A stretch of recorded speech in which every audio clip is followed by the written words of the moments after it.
번역 사도신경으로 신앙 고백하겠습니다. 저는 전능하신 아버지 하나님 천지의 창조주를 믿습니다.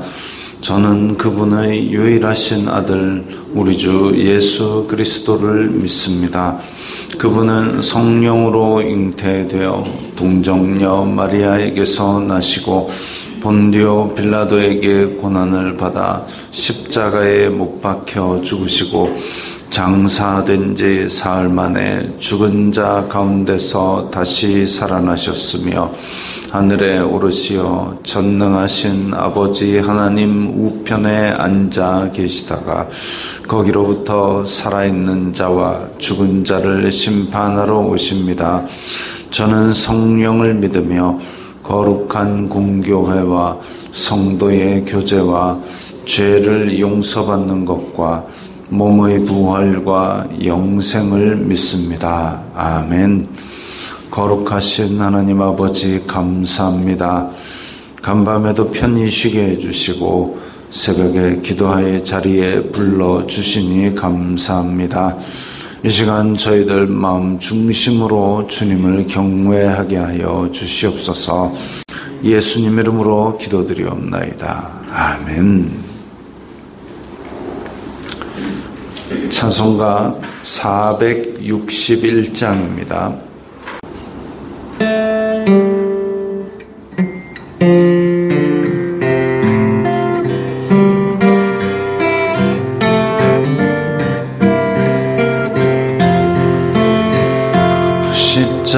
십자가를 질 수 있나 주가 물어보실 때 죽기까지 따르오리 성도 대답하였다.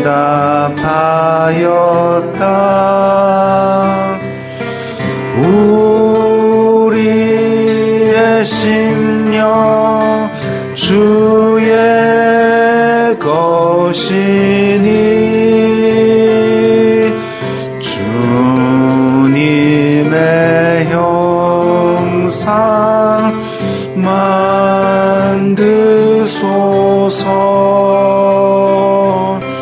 주 인도 따라 살아갈 동안 사랑과 충성을 바치오리다. 너는 기억하고 있나 구원받은 강도를 그가 회개하였을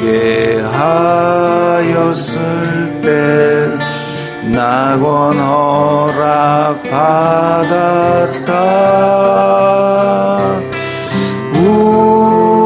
우리의 심령 주의 것이니 주님의 형상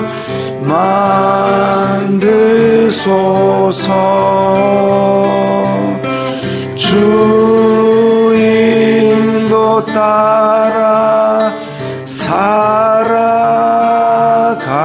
동안 사랑과 충성을 바치오리다. 걱정 근심 어두운 그늘 너를 둘러 덮을 때 주께 내 영 맡기겠나.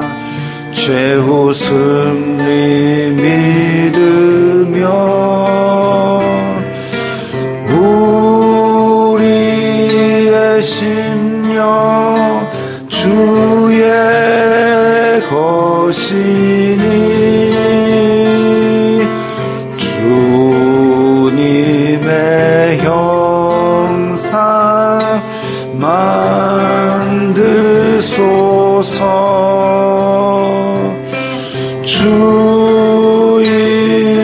인도 따라 살아갈 동안 사랑과 충성을 바치오리다. 이런 일 다 할 수 있나? 주가 물어보실 때 용감한 자 바울처럼 선뜻 대답하리라.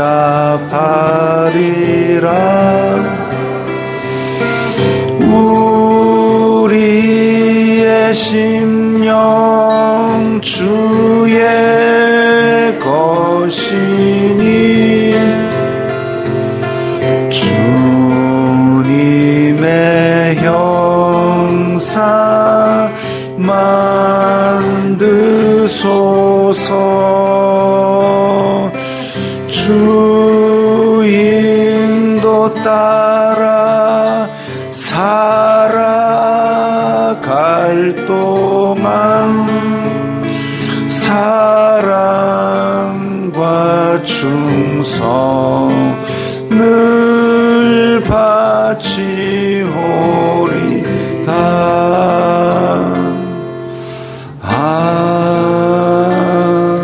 아멘.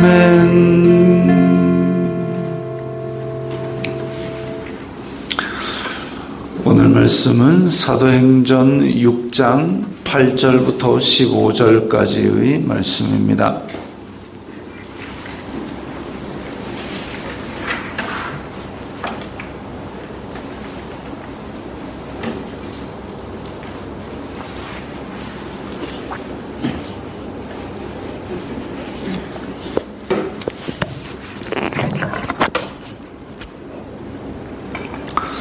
사도행전 6장 8절부터 15절까지의 말씀 함께 읽겠습니다.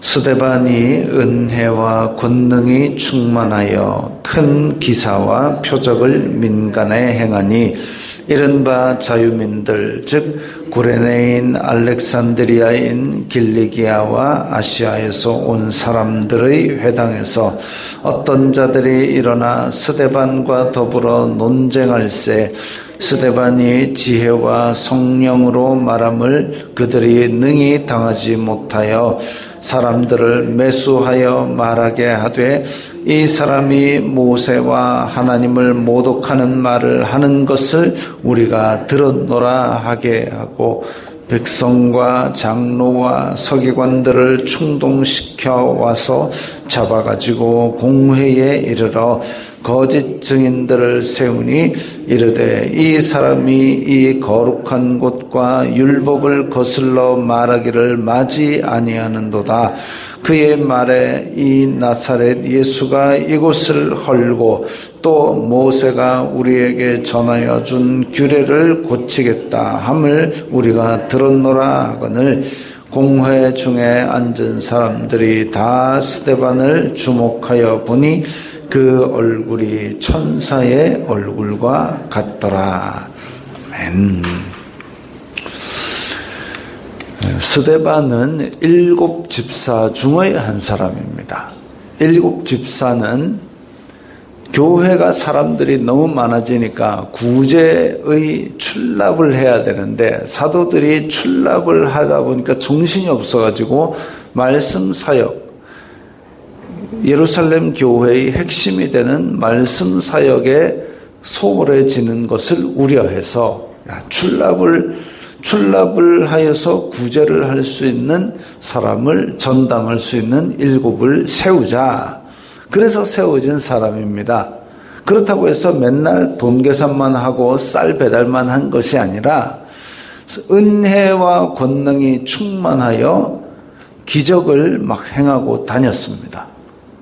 기적만 일으키고 다닌 것이 아니라 복음을 전하고 다니는 와중에 기적이 일어난 것이지요. 재정 출납을 맡은 집사이지만 복음을 전하고 능력을 행하였다. 참 놀라운 일이 일어났습니다. 초대교회에는 놀라운 일들이 일어났고 그 가운데서 자유민들 구레네인 이러면은 아프리카 북부에 있는 이집트에서도 훨씬 서쪽에 있는 동네입니다. 알렉산드리아 이러면은 이제 이집트 한가운데 있는 곳이고 길리기아와 아시아는 이제 사도 바울이 선교 여행을 다닌 그 북부 쪽에 있는 사람들이고 그래서 전 세계 각지에서 예루살렘에 몰려온 사람들이 회당에서 일어나 스데반과 논쟁했습니다. 이건 있을 수 있는 일이죠. 왜냐하면 이제까지 배우고 살아왔던 율법과 구약 성경을 가지고 있는데 스데반은 거기에서 이제 예수님께서 그 예언을 이루셨다 하니까 거기에 대해서 물어보고 논쟁하고 있을 수 있는 일입니다. 그런데 스데반이 그 자리에서 예습 복습하고 청문회 하듯이 미리 질문 써갖고 막 연구하고 그때 당시 책이 또 어디 있었겠습니까? 책도 없고 인터넷도 없고 대답하려면 자기가 뭘 공부를 하든지 해야 되는데 그거 없이 성령님께서 주시는 지혜로 말미암아 그것들을 막힘없이 다 대답을 했습니다. 또 한편으로는 예수님께서 활동하시고 어떻게 죽으시고 이런 것들을 다 보아왔기 때문에 그것들에 대해서 잘 설명하니까 그 사람들이 능히 당하지 못하여 이까지는 있을 수 있는 일입니다. 논쟁을 했는데 그래서 야 스데반 당신이 말한 것을 보니까 구약 성경에서 그 선지자들이 말했던 그분이 바로 그때 죽었던 그 사람이란 말이냐? 스데반이 그렇다. 거기에서 이사야 53장에 고난받는 종의 이미지 그게 바로 예수님의 이미지고 우리가 그를 죽였지만 그는 다시 살아나셨고 우리의 구원을 이루셨다. 그분을 믿는 자마다 이제 구원을 베푸시는 하나님의 은혜가 우리에게 있다. 그까지는 있을 수 있는 일이죠. 그런데 능히 당하지 못하여 논쟁에서 이기지 못한 데 대해서 이 사람들의 마음이 시기가 생기고 그 마음에 마귀가 틈탄 겁니다. 논쟁을 이겨야 됩니까? 교회 안에서? 성경이 그렇다 하는 것을 누군가가 거침없이 이야기했을 때 그렇구나 하면 되지.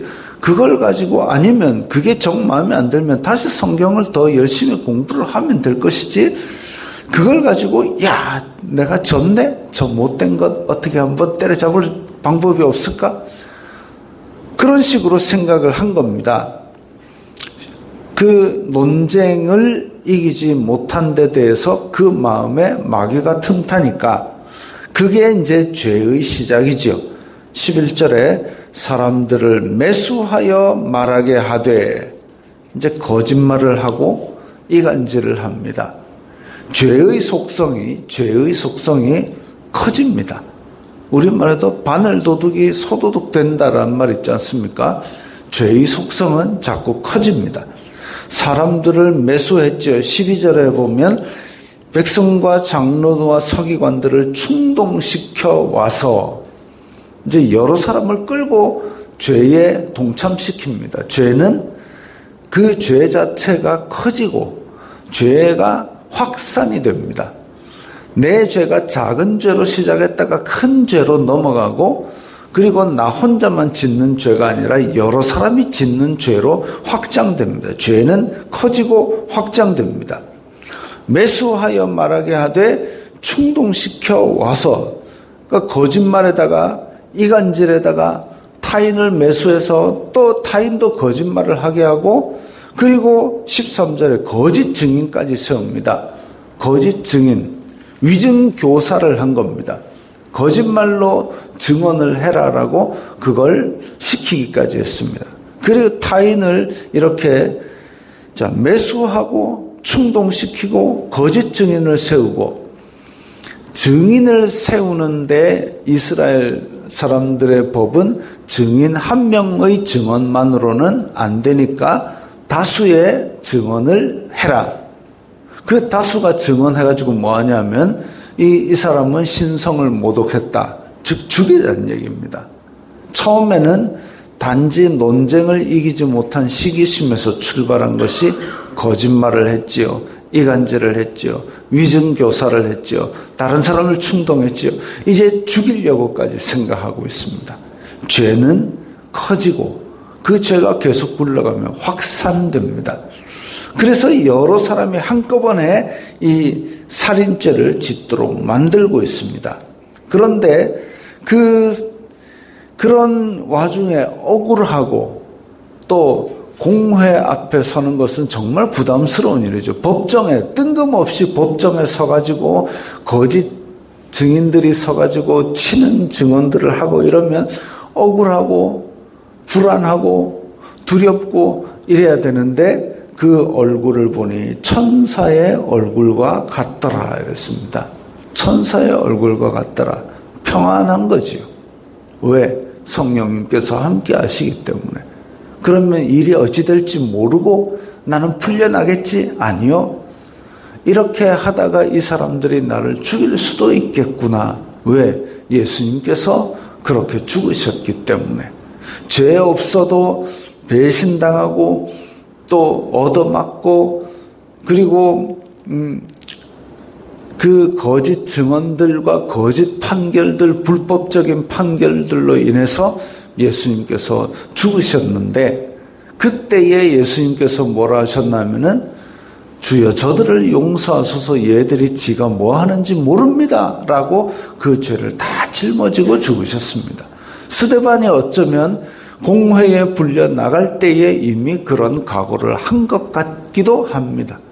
그래서 거짓 증언을 합니다. 억울한 표정 하나도 없이 그야말로 예수님께서 끌려가는 어린 양처럼 잠잠하셨던 것과 같이 천사의 얼굴 같은 평안함이 있었고 한편으로는 영적인 권위가 있는 그런 얼굴을 하고 있었다고 기록하고 있습니다. 참 인간적으로 보면 밉상이죠. 인간적으로 보면 억울하죠. 억울하고 밉고 불안하고 괴롭지만 그 얼굴이 천사의 얼굴과 같이 평안하고 권위 있는 얼굴을 하고 있다는 것. 이 사람들이 율법을 모르는 이방인이 아닙니다.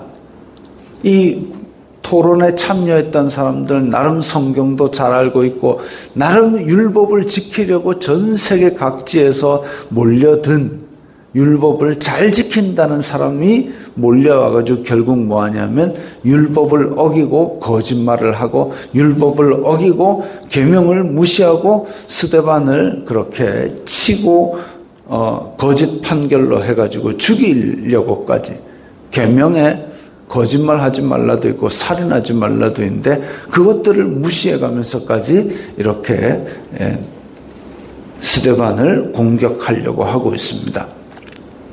율법을 완성하신 예수님께서 오셨는데 율법을 완성하신 분이 예수님이라고 선포하는 그 선포에도 불구하고 내가 원래 지켜오던 것, 내 원래 고집, 내 원래 편견, 나의 이전에 지키고 있던 습관 그거 바꾸기 싫으니까 그림자를 붙들고 실체이신 예수님을 부정하고 스데반을 비난하는 거죠.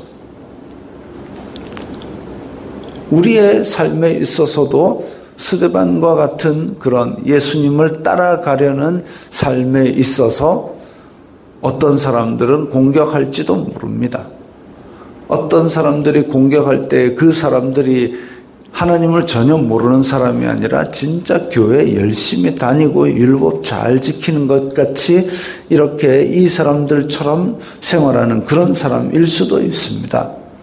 근데 그런 사람들의 파도가 몰려올 때에 그런 사람들의 파도를 보고 무서워하지 말고 불안해하지 말고 오직 자기 십자가를 지고 묵묵히 걸어가신 예수님처럼 스데반처럼 바울처럼 우리도 그냥 우리의 할 일 하나님 앞에서 내가 해야 될 일과 내가 해야 될 말을 하고 따르는 것이 그것이 우리가 해야 될 일입니다. 지금 세상은 갈수록 이제 살기 힘들어지고 팍팍해진다라고 얘기를 합니다.